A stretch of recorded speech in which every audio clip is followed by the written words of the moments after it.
That was like a dagger in my heart being twisted and stabbed million one times. What adult says that to a 16, 17-year-old girl? So I want to fast forward to only last year.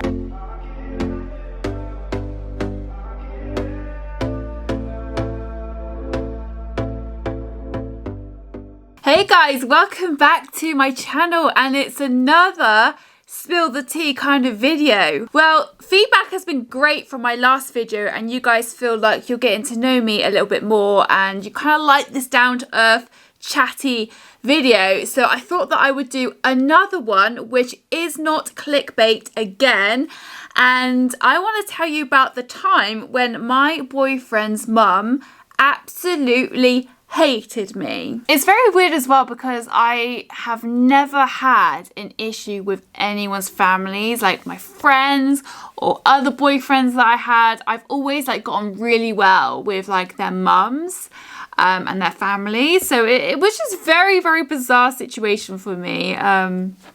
Yeah, so bizarre. I just want to say as well that obviously I'm not going to name names. I'm not going to like, you know, out anyone. This happened a very long time ago, so I am completely fine, by the way. I wasn't for a very long time, but I'm totally fine now. Yeah, grab a cup of tea. This one is a juicy story. And I want to do this video because I think it can help people as well, because it's to do with relationships, like difficult relationships in particular. So you may find this really helpful. Also, if you have any stories of your own, please drop them down below. I absolutely loved reading your comments last time. Just before we start as well, I just want to say that this has nothing to do with my existing relationship. I have hit gold with Joe's family. They are absolutely incredible. They treat me like a daughter and I love them to pieces. So this has got nothing to do with my current relationship. Okay, where did we begin? Let's just start from the start. So this relationship I was in for about 2 years, and it was about, oh God, it was ages ago. It was my first ever relationship. So I was around 15, 16, 17. I was very young. So the relationship with my boyfriend's mum at the time, like at the beginning, it was great. I mean, I used to go round, had dinner. She was pleasant to me. I had been warned about her by a few other people, other parties, just because they had heard things, which I ignored because I didn't believe it because she was so nice to me. She was an individual that had multiple marriages. And, you know, when people were telling me about things about her, I was kind of aware that she probably had trouble with relationships.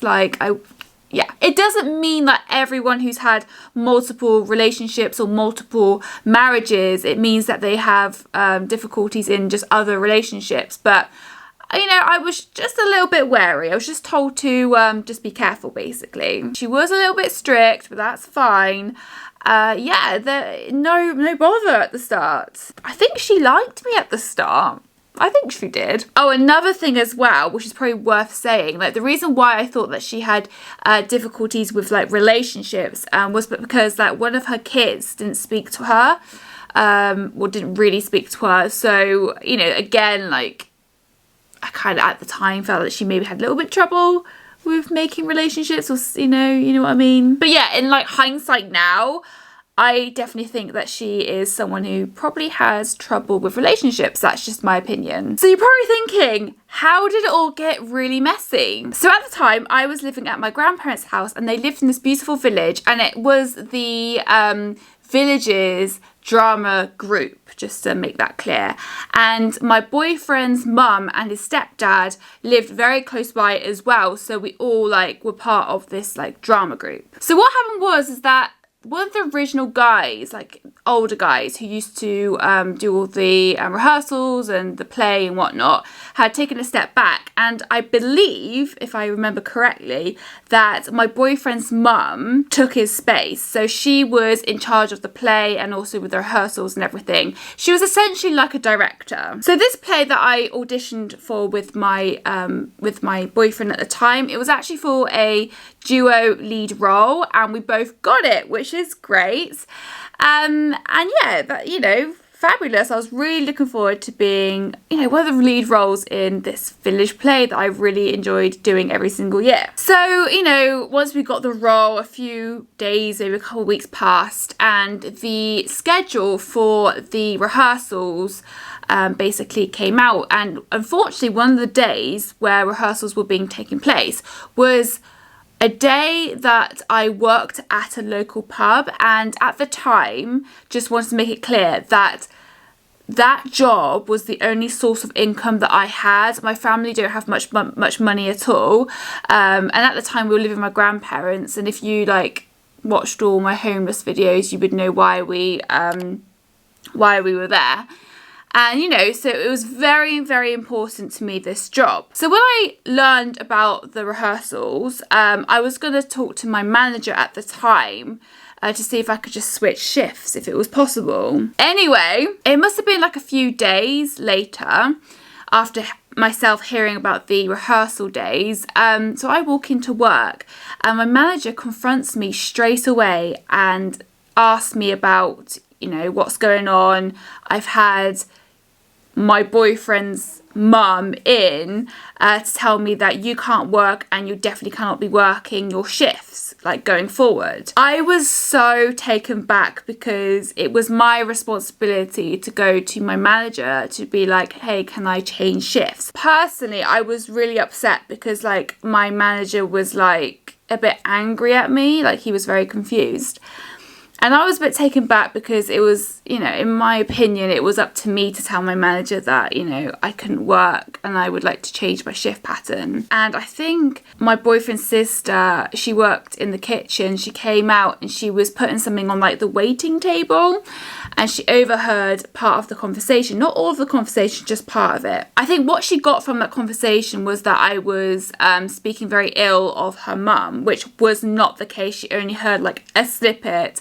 I think she probably walked in the point where I was a bit confused, why she had been in, and basically said that I couldn't work. We got a case of a bit of Chinese whispers here. So after that little incident, I was very upset. And I think it turned out that I couldn't change my shifts because, it just wasn't possible. So I actually pulled out of the play because I just couldn't commit to the rehearsals, because what was more important at the time was that, for me to work and get some money in, because I had no source of income otherwise. And I believe that there was some text communications between myself and my boyfriend's mum. I cannot remember if there were. I can't remember that bit, but the next bit I remember very clearly. So I think it was a good week or two. I wasn't feeling very well. So my boyfriend picked me up from school at the time. I think it was sixth form I was at. And he was on the way to drive me home. But on the way to drive me home, we needed to stop at his house because he needed to get something.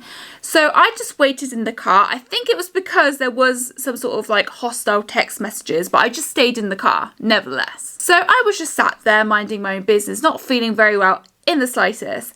And then his mum flies out of the door having a go at me. It wasn't anything adult about it. She was pissed off. So I kind of cracked the door open to hear what she had to say. And again, I wasn't feeling very well. I think she said something about slagging her off, how dare I slag her off. And I was trying to communicate, that wasn't the case. It was just because you'd gone into my workplace to tell my manager that I couldn't work and I was going to sort it out. So I was very calm at this point, really, really calm. She was still getting angry. So I think it's because I wasn't rising to her. She turned away to head back into the house. And then this is when I got very angry. So I was still cool as a cucumber at this point, and she basically turned round and said to me that my mum was sick in the head. What adult says that to a 16, 17-year-old girl? Anyway, it happened, believe it or not, and that was just the spark to set me off. So I literally jumped out of the car and just said, how dare you say that about my mum? I was so upset. I think I'd started crying at this point. I wasn't feeling very well, and someone just like completely slagged my mum off. And I must have said something. I think I said something about her like having multiple husbands. I must have said, I think I did. I shouldn't have said it, but I did. Anyway, my boyfriend came out at this time, you know, kind of like, you know, calm me down a bit. Like, I went back into the car, she went back into the house, and then she said that I was never ever welcome in her house again, which was fine because I probably wouldn't have ever gone back to her house ever again anyway. She also said some really like nasty things. She said that I was also too thick to get into law school. When anyone says anything like that to me, it actually gives me so much motivation to prove them wrong. And you know what, I ended up going to law school. I got straight A's at A level. I got a solid 2-1 in my law degree. I was so close to a first. So all I can say is thank you so much because you gave me the motivation to do extremely well. And that's been like something that I've learned from life, actually, from that one moment when she said that I couldn't do something. So if anyone says anything now to me that I can't do something, or they say something nasty about me, it actually gives me the motivation to do so much better. So, you know, if someone said to me like, you couldn't be a YouTuber, like, I will literally make it my goal and I will not stop until I get there. So when someone knocks you down, you rebuild yourself up to be so much better, and that situation 100% did. Anyway, you're probably wondering, how was the relationship with your boyfriend after that incident? Now, I've been very clear with you guys in my previous video, in the video where I discussed where my family disowned me from a baby. I have abandonment issues. I really don't like it when like situations like this happened. Probably why I was really emotional at the time when it happened. And two, you know, again, it just felt like, again, like a family turning on me, because after that, obviously, like, his, like, brothers and sisters, like, took their mum's side, which is, you know, understandable.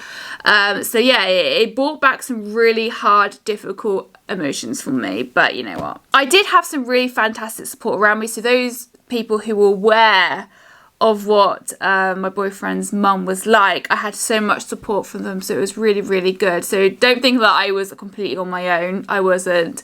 You know, I did have some really fantastic people around me. By the way, his dad was an absolute hero, as well as his stepmom. Really, really lovely people, like complete opposites to my boyfriend's mum. So yeah, I just thought I'd mention that. Anyway, let's go further because this goes on and on and on. So, yeah, like I said, the relationship was very difficult between myself and my boyfriend, just because she was quite manipulative.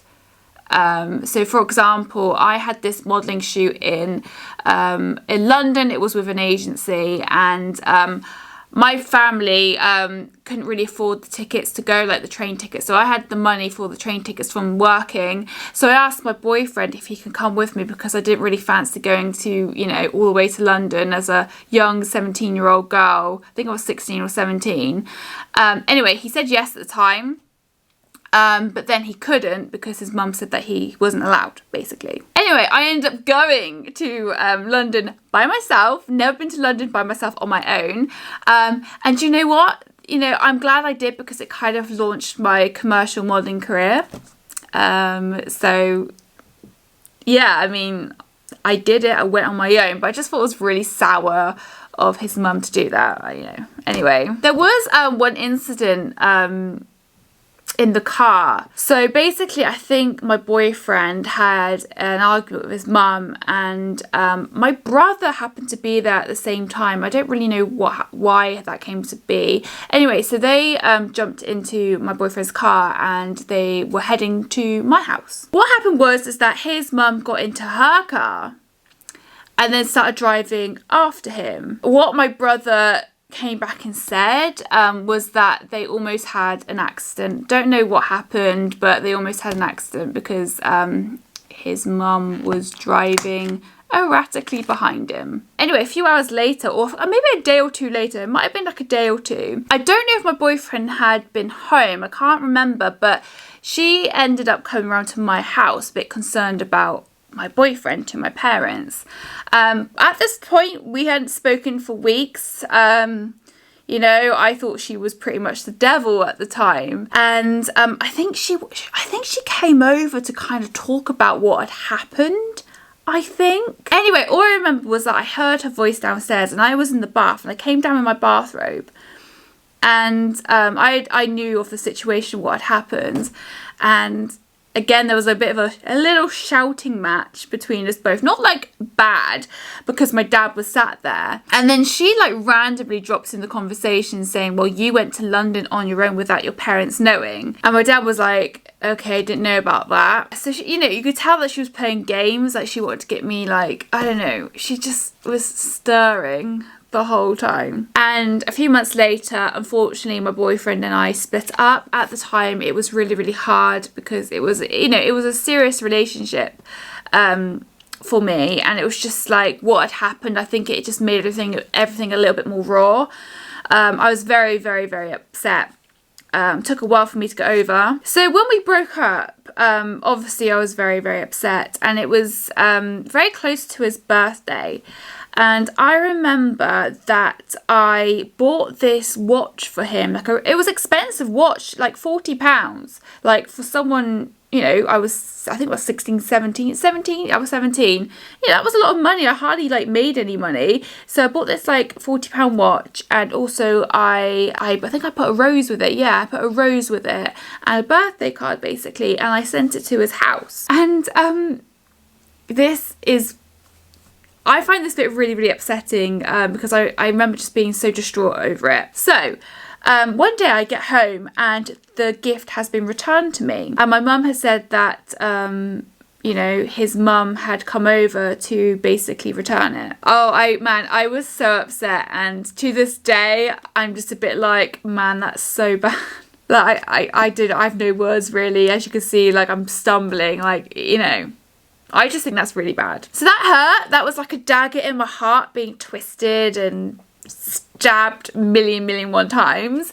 But you know, that's what happened. So I want to fast forward to only last year, and just to mention, this is like a 10 to 11 gap. Like a very long time has passed here. So I just want to say that I have I really do like, my ex-boyfriend, like, you know, I don't see him anything more than like just, you know, just a nice guy, and a friend.